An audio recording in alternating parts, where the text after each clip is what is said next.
For 3 decades, the family of Carmen Vargas believed that she was the victim of a serial killer named Joel Rifkin, and for good reason.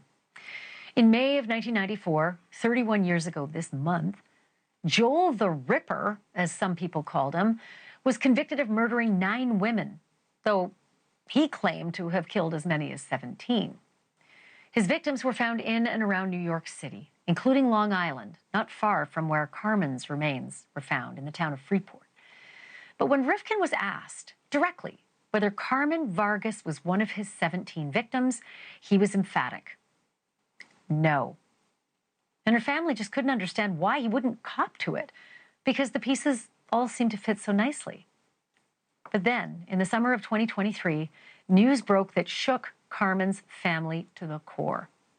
It was the arrest of Rex Heuermann and headlines that alleged he was the Long Island serial killer, a man who's now charged with killing 7 women between 1993 and 2010. Carmen's body was discovered just 8 miles from Rex Heuermann's house. And Carmen, like Heuermann's other alleged victims, was a sex worker with a petite build. Was it possible that Carmen's family was focused on the wrong serial killer?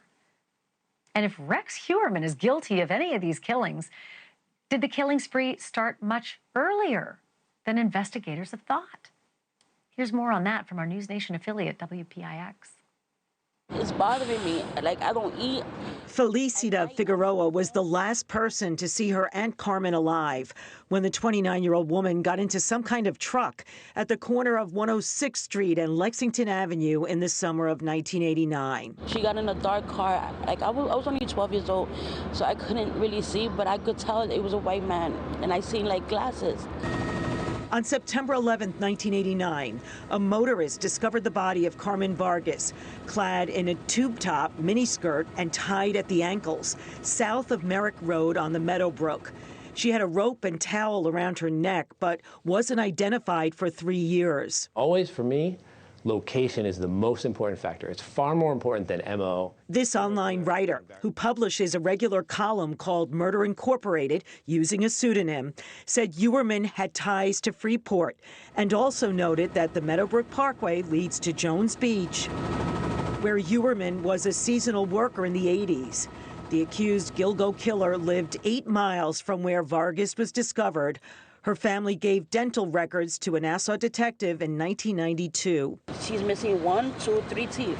He said that whatever happened to her, she fought that night because 3 of her teeth were knocked out. Rex Heuermann is the prime suspect in the Gilgo 4 murders of petite women found dead in the Ocean Parkway brush in 2010, very close to the Jones Beach Exchange. 3 of the women were bound with burlap. Some other victims on this stretch of road were dismembered. A serial killer can vary the way they do things. There's no rule that serial killers have to do things the same way every time. We reached out to a law enforcement official in Nassau County who said he would check on the Vargas murder.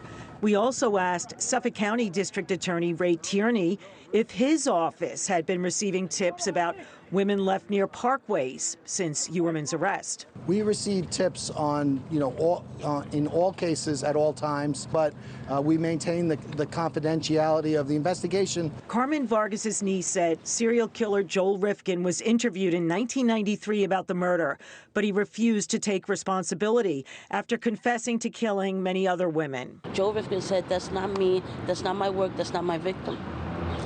But we thought it was him, so we let it die for all these years. But now, the victim's niece feels compelled to learn the truth. My mother died with this. And my mother was my everything. She was heartbroken, she was depressed, she went into using drugs. I have a gut feeling like it's really him.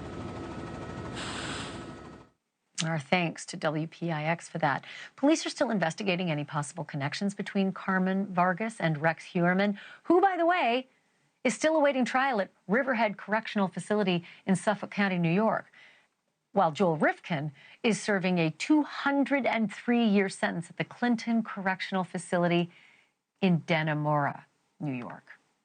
Thank you for watching. Subscribe below and download our NewsNation app right now on your phone, and you will get fact-based, unbiased news for all Americans.